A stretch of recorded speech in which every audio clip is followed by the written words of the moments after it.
Hi అండి. సాహితీ, సాత్విక్ ఇద్దరికీ స్కూలుంటే నా మార్నింగ్ రొటీన్ ఎలా ఉంటుందో చూపిస్తాను. వీళ్ళకి 7:30కే స్కూలండి. 7:15 కల్లా స్కూలుకి వెళ్ళిపోతారు.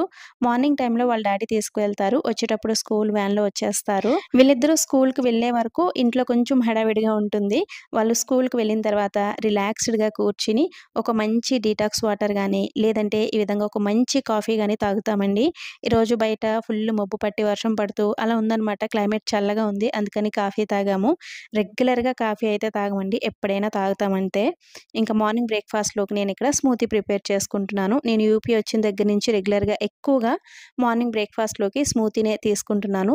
నా దగ్గర అవైలబుల్ ఉన్న డ్రై నట్స్, డ్రై ఫ్రూట్స్ అన్నీ కూడా ముందు రోజు నైటే నానబెట్టుకొని నెక్స్ట్ డే మార్నింగ్ అందులో 1 లేదా 2 బనానాస్ వేసేసి అందులో తగినన్ని పాలు, కొంచెం తేనె కూడా యాడ్ చేసి ఈ విధంగా స్మూతీ లాగా ప్రిపేర్ చేసుకుంటాను. నేను మార్నింగ్ టైమ్‌లో గానీ, లేదంటే ఈవినింగ్ టైమ్‌లో కానీ, అంటే డిన్నర్ టైమ్‌లో కానీ వండని ఆహారం తీసుకోవడానికైతే ట్రై చేస్తూ ఉంటానండి. అంటే ఈ విధంగా స్మూతీస్ గానీ, ఓవర్ నైట్ ఓట్స్ గానీ, వెజిటబుల్ సలాడ్స్ గానీ, ఫ్రూట్స్ గానీ ఇటువంటివి తీసుకోవడానికి ట్రై చేస్తూ ఉంటాను. ఇవి వెయిట్ లాస్ కోసం మాత్రమే కాకుండా మనం హెల్తీగా ఉండడానికి, డే మొత్తం ఎనర్జిటిక్‌గా ఉండడానికి కూడా చాలా బాగా హెల్ప్ చేస్తాయి. పిల్లలు స్కూలుకి వెళ్ళిన తర్వాత నా హెల్తీ మార్నింగ్ రొటీన్ ఇలా ఉంటుంది. ఈ చిన్ని మినీ వ్లాగ్ నచ్చితే లైక్ ఇచ్చి వెళ్ళడం అస్సలు మర్చిపోవద్దు ఫ్రెండ్స్.